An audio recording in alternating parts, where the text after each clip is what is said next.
This is episode 34 of the Life in Norway show. I'm just back from a visit to Skrova, a tiny island in Lofoten in the north of Norway. Less than 200 people live on Skrova, and it takes a 30-minute ferry from Svolvær to reach there. I was there to cover a story about a bike-sharing scheme, but I quickly discovered an island with outgoing locals and a love for photography. It's an absolutely beautiful place, and the perfect spot to unwind and relax. But what's it like to live there? That's the question I wanted to answer, so in my spare time, I spoke to a few people who call the island their home.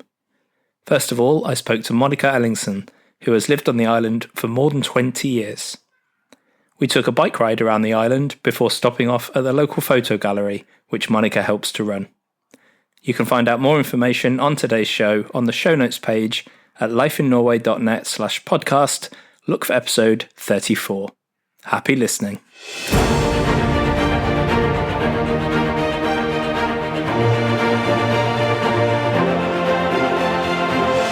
So here we are, sat outside Gallery Skrova. It is a beautiful day here in the north of Norway, and I'm with Monika Ellingsen. Monika, thanks for joining us. No problem.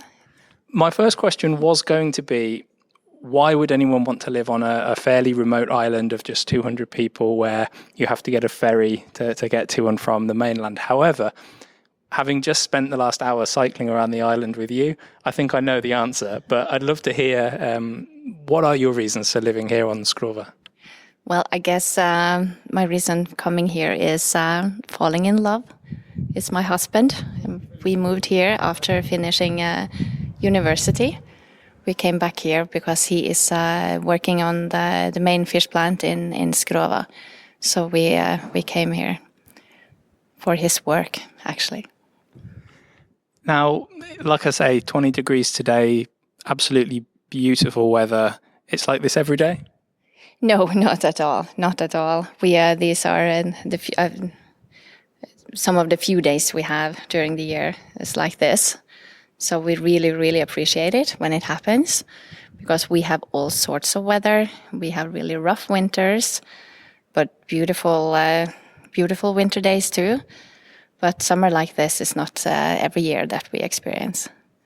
Having just ridden around the island with you, it soon became apparent that you know everybody here. I guess that's obvious. There's only a couple hundred people living on the island. What is it like living in a place where everyone knows your name? It is, it's mostly good. It is really good. I like that we all know each other and we take care of each other and we know if somebody needs something, we can help out. Everybody gets noticed in a way, and I think that's really nice. Sometimes it is good on vacation to just go to a big city and be anonymous. But for the most part, it's a good place to live. How do you spend your free time here, or how do people who live on Skrova spend their free time? We get that question quite a lot of people coming to Skrova. They say, "What do you do? What do you do on such a small island?" And sometimes I just ask back, "What do you do in an ordinary day?" Go to work. Go home and help your kids with their homework and make a dinner, and they have their activities because we have gymnastics and we have a big band and we have football and all kinds of sports here. So people they do the kind of the same, I think, as most people do on ordinary days. One of the really obvious things you see when you ride around the island is art. There's lots of photography placed in really interesting locations around the island. And we are sat right now outside Gallery Skrova, and you're also involved in an organisation, SOPS, here on Skrova. So can you tell us just a little bit about the focus on artwork here on the island? A lot of people says that Skrova is a photographer's island. It started in 2006 when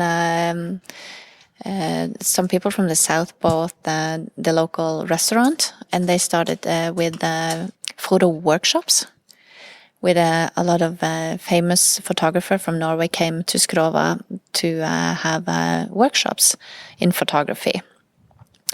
And after that, they don't do that anymore, but the interest for the photography and art in Skrova has been a part of Skrova since that. And we started this group. We are a group of people, photographers, and some of them are not photographers, but we started this group called SOPS, which is Skrova Outdoor Photo Spot.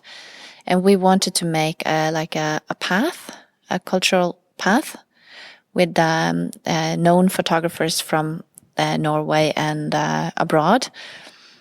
So every year we have an exhibition outside, which is then open for everyone to see. When they come to Skrova, they can walk around the roads and see different art exhibitions. Do people come to the island specifically for the photography, or is it something that surprises people when they arrive? Some are surprised and some have heard about it, because we have got quite a bit of attention when we have the different exhibition openings from the media.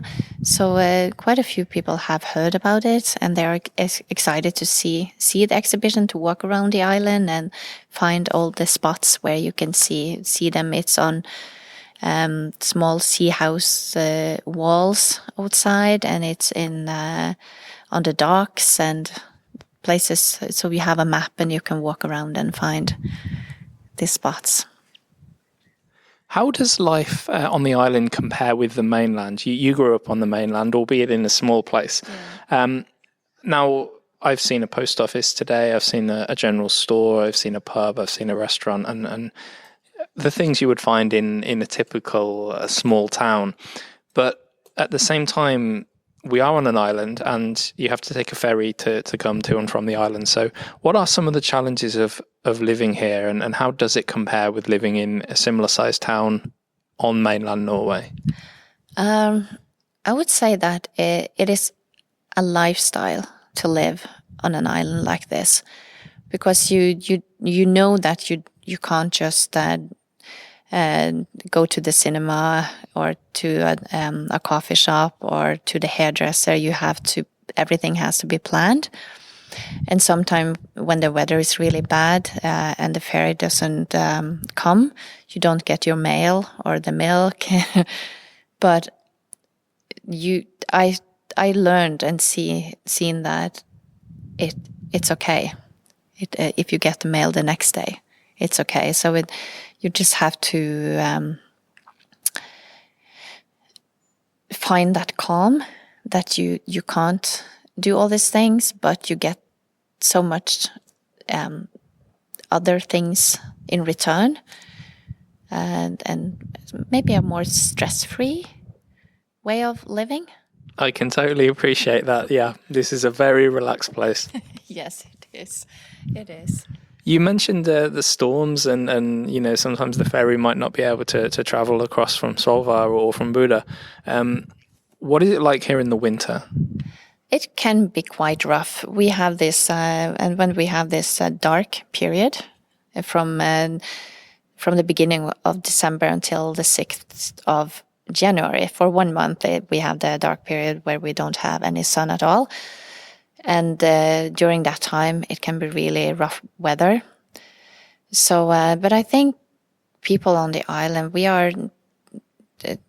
try to be social and do things together and meet up and make dinners together and try to. But sometimes the weather is really, really rough, and you just have to keep the kids inside and hold on to your hat. You've brought up 3 children here on the island. What is this like as a place to live for kids? For kids, it's perfect. It's perfect. They are free kids. They can go out whenever they like to, and they can walk to school or take their bike. And from when they start, from they're really young, you don't have to drive them or pick them up or being worried about traffic and things like that. And I have my eldest daughter, she is 23, and the next one is 21. And when I ask them about growing up in Skrova, they say that they loved it because they had the freedom. They could climb in the mountains, and they could pick berries, and they could play out, and the kids, since it's a small community, and we only have like 24 kids at school from grade 1 to 10. They all play together, and they play outside, which is you don't see that much in bigger cities.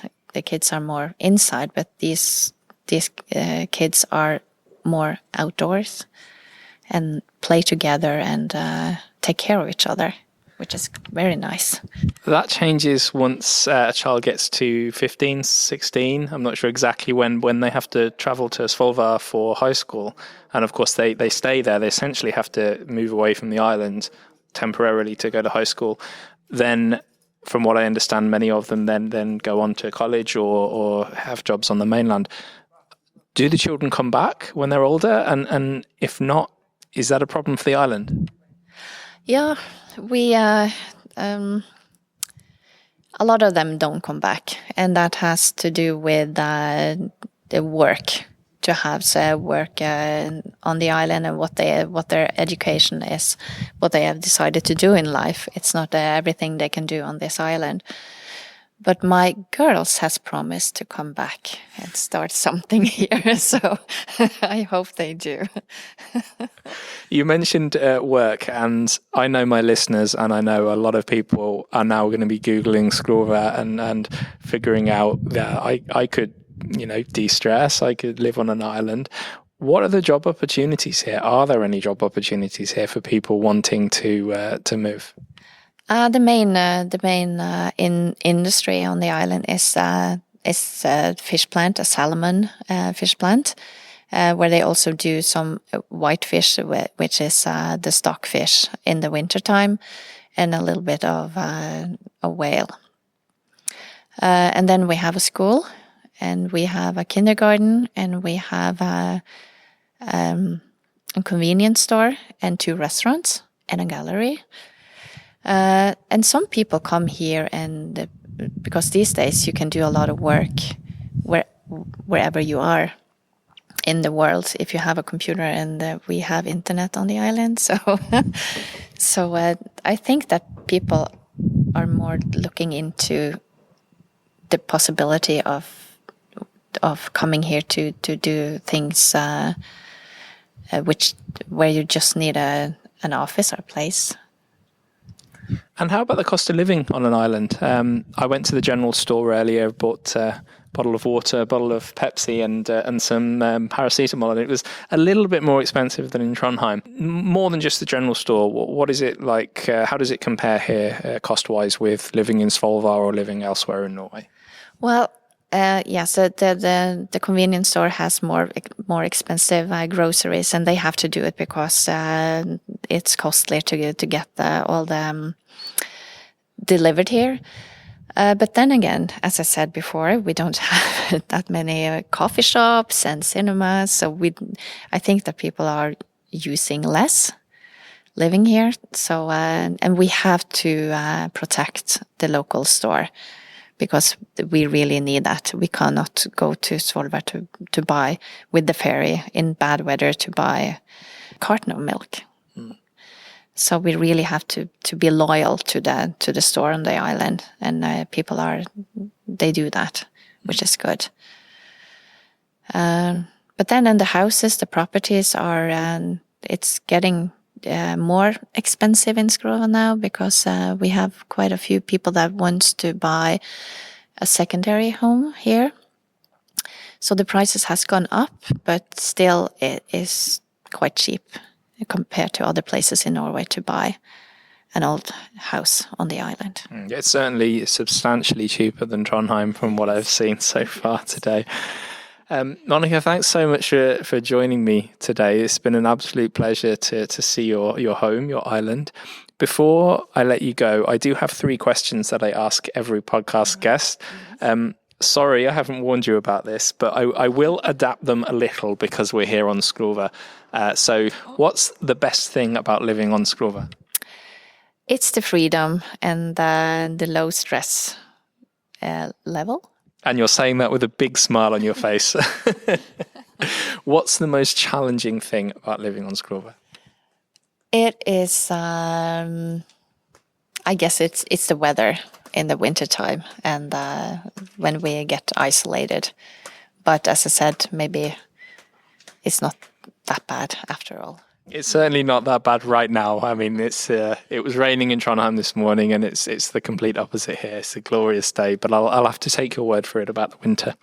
Final question: you're standing in the best spot, or your favourite spot in all of Skrova. Where are you? I have a favorite spot. It is up on one of the small hills here, where not that many people go to, and it's very close. It's just a small hill close to the ocean, and it's no houses and nothing around, so I go there from time to time. Tusen tack, Monika. You're so welcome, and thank you for coming to Skrova. You're welcome. After my chat with Monika, she recommended I eat dinner at Whalers. It was actually the only choice, as the other restaurant on the island is closed early in the week. We're considering the island is home to less than 200 people, and I chose to visit on a Tuesday evening. The small restaurant and pub was surprisingly lively, with around 6 tables taken, one of which by a large group of 8 who appeared to be celebrating. There were 3 dishes on the menu: a hamburger, halibut, and a whale steak. Some of you may think that's controversial, but Norway remains one of the few places, possibly the only place in Europe, where it's legal to eat whale, and the activity does still remain part of the economy here on Skrova, as Monika said. I chose the halibut though, and I have to say it was one of the best fish dishes I've had in my life, served with an incredible lemon lime sauce. I wish I could transmit the taste over the internet, but we're not quite there with technology yet, so you'll have to make do with a photo. I put that on the show notes page, along with many more photos from my trip to Skrova. That's over at lifeinnorway.net/podcast under episode 34. It's my last few hours here on Skrova, and I've bumped into Sveta, and it's very easy to bump into people here on the island as there's only a couple roads. Sveta is someone who's responsible for fixing or maintaining the bikes that myself and Monika used yesterday. Sveta, thanks for taking the time to say a few words. No problem. Tell us your story. You're not actually from Skrova, you're another person that's moved here. Yeah, I moved here in 2016 from a little city outside Oslo. I wanted to try something different from the city. So I thought island would be nice, and I got a job here. But there's islands and then there's islands. So some islands in Norway, they're connected to the mainland. They have large towns. This is very different. You have to come here by ferry. There's only, less than 200 people here. That's quite an extreme change. Yeah, it's kind of extreme to not have the only transportation you have is the bike on the island, or you have to take the ferry. And the ferry is 5 times a day in the winter, a little bit more often in the summertime. But you like it here and you're planning to stay? You see your future here on Skrova? Yeah, my future is now in the kindergarten. So 1 year after I moved here, I got a daughter. So I really enjoy the island life, and looking forward to more years. Congratulations, and thanks again. And like me, a first-time visitor to the island is Axel from Urban Sharing. That's the company behind the bikes here on the island. Axel, what are your first impressions of Skrova? I love it here. I mean, I've been, over the years, I've been a lot to Lofoten and Vesterålen, but I've never been out here. And it's amazing. I mean, it's small, but it's still quite close to Solveig. I think the ferry connection is good, and but it's still an isolated place where you just feel the community and all of it. It's beautiful. Does that mean you could imagine living here? No. No. To me, I